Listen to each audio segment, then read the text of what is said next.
teman-teman Super Kids, bersama aku Zepa. Tema kali ini adalah mengalahkan rasa bersalah. Hayo, siapa yang pernah merasakannya? Makanya dengerin ibadah online ini dari awal sampai akhir ya, supaya kita bisa belajar. Sebelum kita mulai ibadah, ikuti dulu ya peraturan-peraturannya. Yang pertama, ikuti ibadah dengan sungguh-sungguh. Yang kedua, kalian udah mandi belum? Berpakaian seperti kalian mau pergi ke gereja ya. Dan yang ketiga, no food, no gadget, and no toys. Sebelum kita ibadah, kita ucapkan yalal kita dulu ya. Super Kids, bersama Yesus, aku dahsyat, luar biasa. Yes, yes, yes. Teman-teman Super Kids, sebelum kita ibadah, kita berdoa dulu ya. Yuk, lipat tangannya dan tutup matanya. Tuhan Yesus, terima kasih atas kebaikan-Mu. Hari ini kami akan beribadah. Kiranya Engkau hadir dan memberkati kami. Dalam nama Tuhan Yesus, kami berdoa. Haleluya, amin. Shalom adik-adik, hari ini adalah hari yang istimewa, hari untuk memuji dan memuliakan nama Tuhan. Ingat akan nama Yesus, kau yang susah dan sedih. Nama itu menghiburmu, kemana saja kau pergi. Indahlah namanya, pengharapan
sahabatku, kau saudaraku, tiada yang dapat memisahkan kita.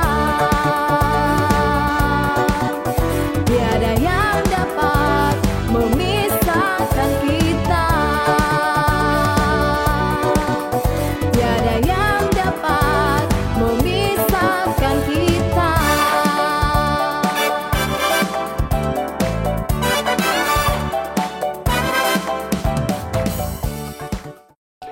Adik-adik, mari kita datang lebih lagi untuk menyembah Tuhan. Kita menikmati kekudusan Tuhan, agungkan namanya.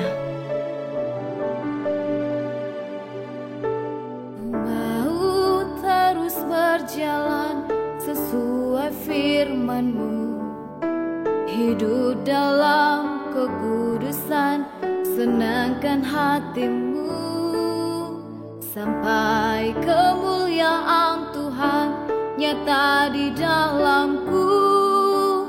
Tuhan, Kau segalanya bagiku.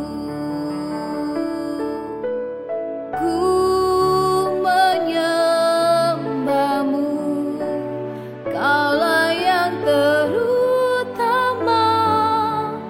Ku sembah-Mu, ku memuji-Mu dalam kekudusan-Mu, Tuhan.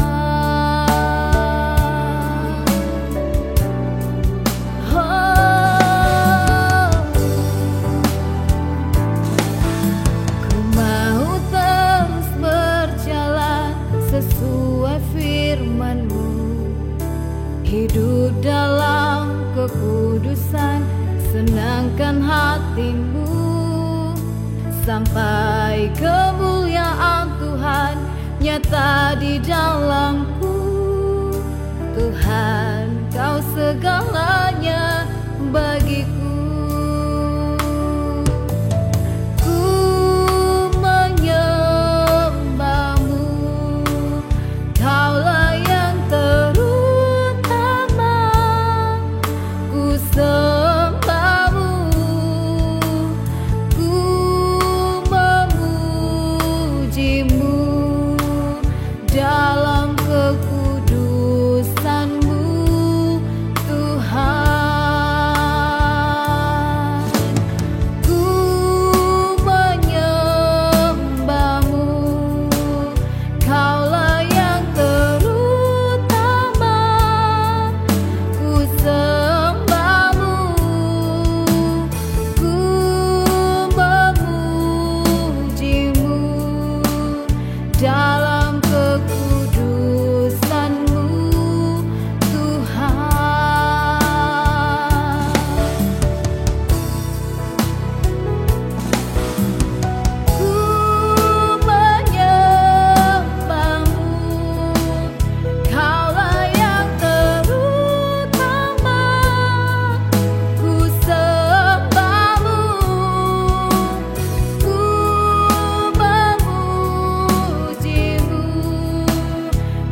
adik-adik yang manis.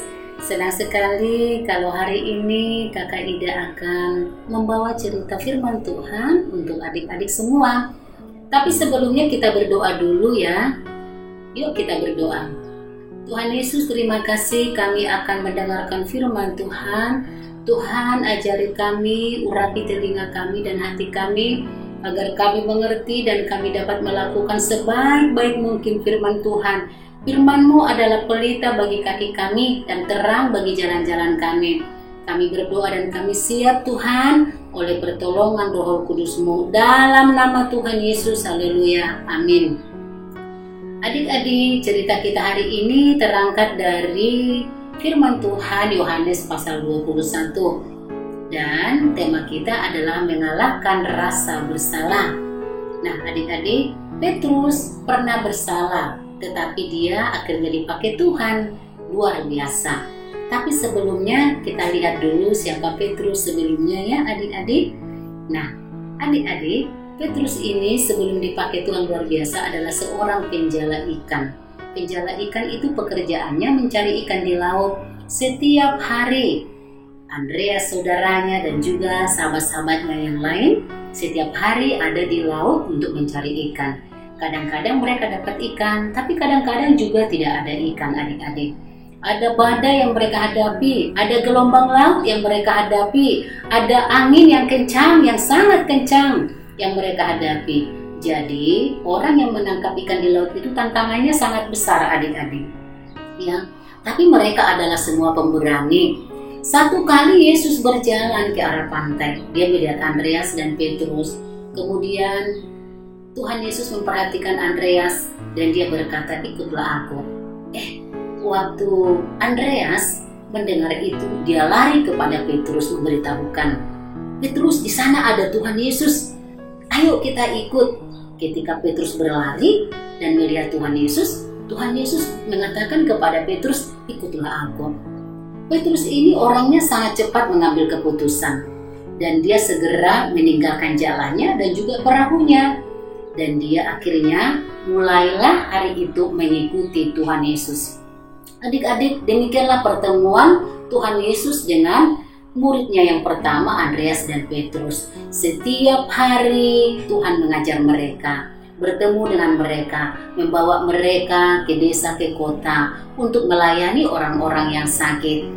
Bahwa Tuhan Yesus juga mengajari secara langsung bagaimana cara melakukan pelayanan, bagaimana cara mengusir setan, bagaimana cara berdoa. Seperti itu yang Tuhan lakukan. Karena kelak semuanya termasuk Petrus dan murid-muridnya yang berjumlah 12 orang akan menjadi pengganti Tuhan Yesus yang akan memberitakan firman Allah untuk melanjutkan pekerjaannya. Nah adik-adik, Petrus ini semakin hari semakin tahu siapa Yesus ya. Imannya udah mulai bertumbuh dan dia juga adalah seorang pemimpin adik-adik. Tuhan Yesus pilih dia jadi pemimpin karena dia apa? Dia orangnya pemberani, cepat bertindak, cepat menangkap dan cepat meresponi apa yang dikatakan oleh Tuhan. Tuhan sangat menyukai apa yang dilakukan oleh Petrus ya. Yaitu hal-hal yang positif yang ada di dalam diri Petrus. Tapi Petrus bukan berarti adik-adik sempurna, ya dia juga punya banyak kekurangan, kesalahan.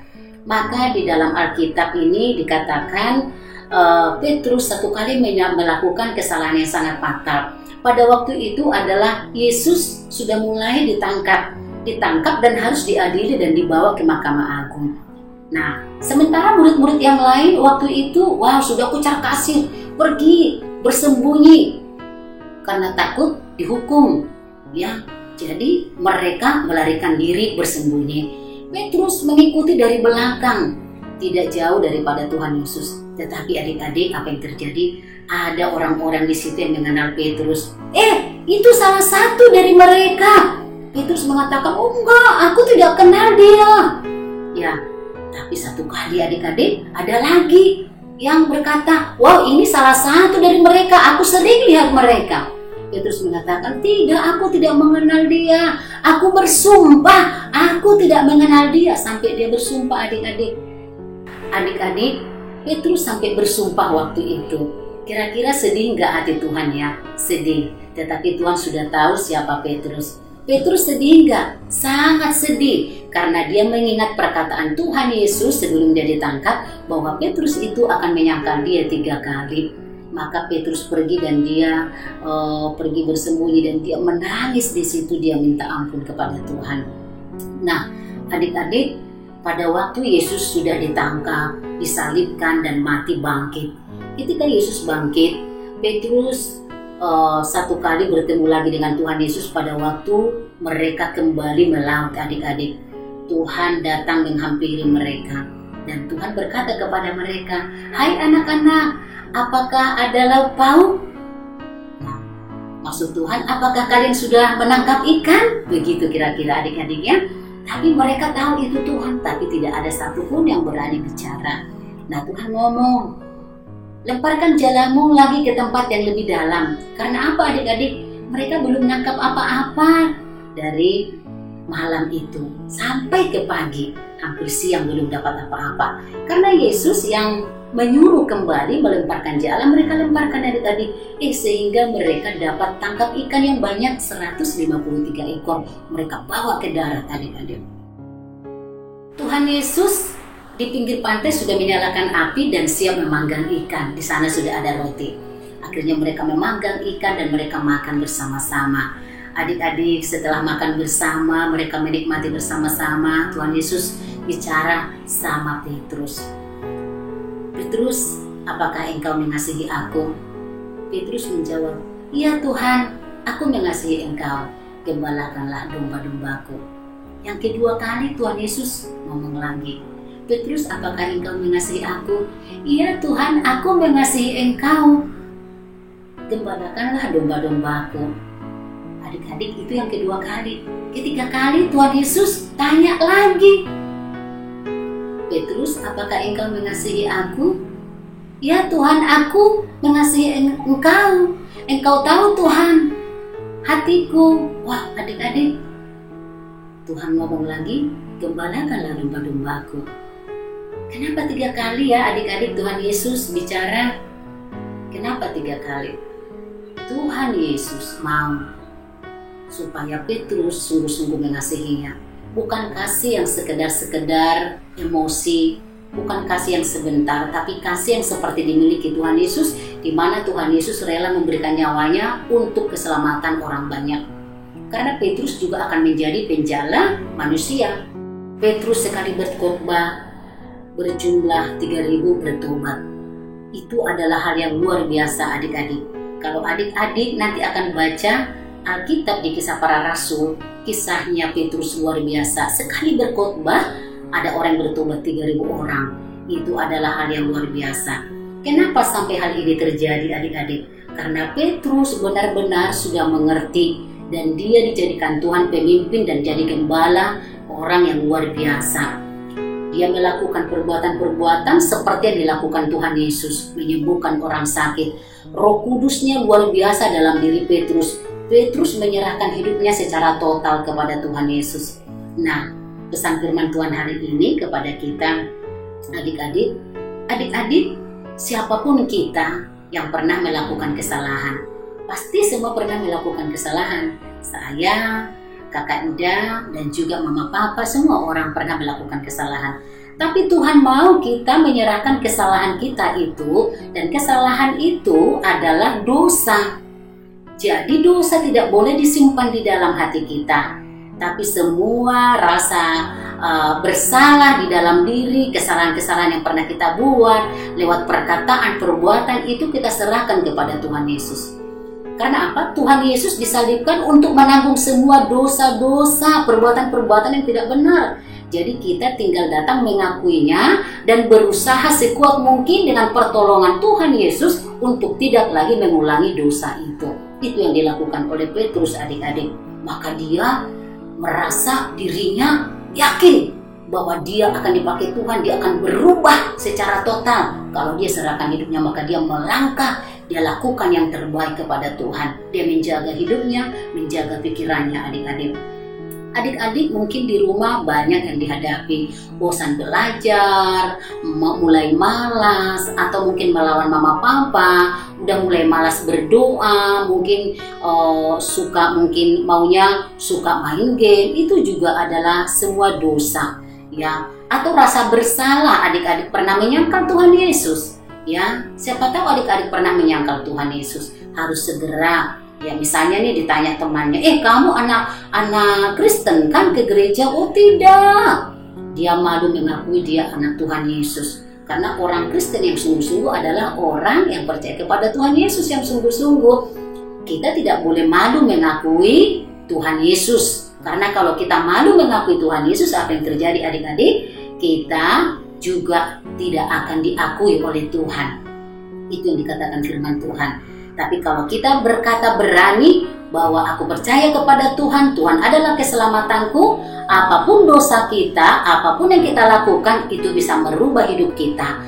Roh Kudus ada di dalam diri adik-adik. Adik-adik semua punya Roh Kudus. Di saat adik-adik percaya sungguh-sungguh kepada Tuhan, rohnya itu akan bekerja luar biasa, memberikan keberanian. Lihat Petrus, seorang pemarah yang kasar, pekerjaannya nelayan, bau, jadi murid Tuhan, sekolah langsung diajari sama Tuhan Yesus, dan akhirnya menjadi rasul yang luar biasa dipakai oleh Tuhan Yesus.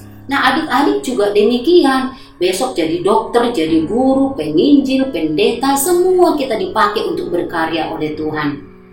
Tapi satu hal, setiap kali adik-adik melakukan hal yang tidak benar atau berbuat salah atau menyimpan lama kesalahan, karena kalau kesalahan itu lama disimpan, itu Tuhan gak bisa maksimal pakai.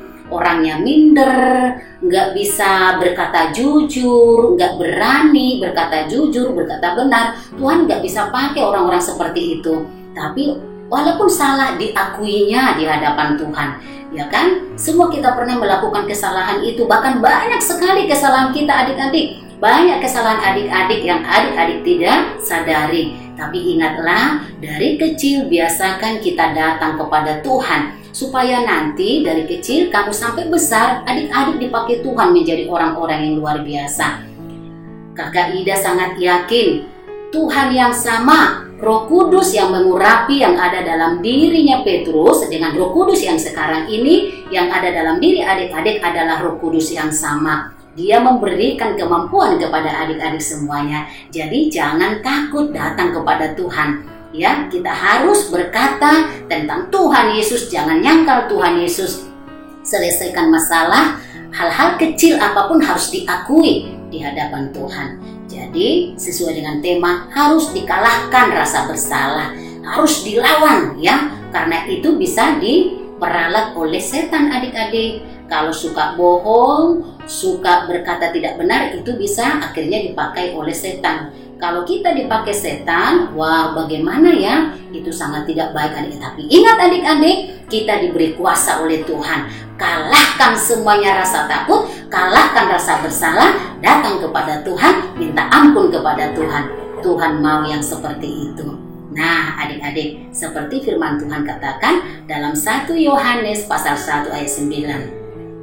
Kalau kita mengaku dosa kita, maka Ia setia dan adil, sehingga Ia mengampuni segala dosa kita dan Ia mengampuni segala kejahatan kita, bahkan menyucikan kita dari segala kejahatan kita adik-adik. Jadi kejahatan apapun, kesalahan apapun, Tuhan mau sucikan kita. Karena apa? Hanya orang-orang yang suci hatinya yang mau dipakai oleh Tuhan. Adik-adik, demikianlah firman Tuhan hari ini. Kakak Ida akan memimpin kita dalam doa kembali. Mari kita berdoa. Tuhan Yesus, terima kasih. Kami sudah mendengarkan firman Tuhan. Tuhan urapi kami semua agar kami dapat memberikan hidup kami sungguh-sungguh dipakai Tuhan luar biasa. Kami punya banyak kelemahan. Kami juga sangat sering menyimpan kesalahan di dalam diri kami. Untuk itu Bapa, kami percaya bahwa Tuhan akan menolong dan memampukan kami lewat Roh-Nya yang kudus. Terima kasih Bapa, kami mengucap syukur dengan firman-Mu dalam nama Tuhan Yesus. Haleluya, haleluya, amin. Oke adik-adik, sekian firman Tuhan dari Kakak Ida hari ini. Tuhan Yesus memberkati adik-adik. Tuhan Yesus memberkati mama, papa, dan kita semuanya. Terima kasih. Sampai ketemu kembali. Hai Super Kids, salam. Pagi ini Fani akan membacakan firman Tuhan Roma 12 ayat 21. Janganlah kamu kalah terhadap kejahatan, tetapi kalahkanlah kejahatan dengan kebaikan. Amin. Terima kasih Super Kids. Tuhan Yesus memberkati. Roma 12 ayat 21 berbunyi, janganlah kamu kalah terhadap kejahatan, tetapi kalahkanlah kejahatan dengan kebaikan. Roma 12 ayat 21 berbunyi, janganlah kamu kalah terhadap kejahatan, tetapi kalahkanlah kejahatan dengan kebaikan.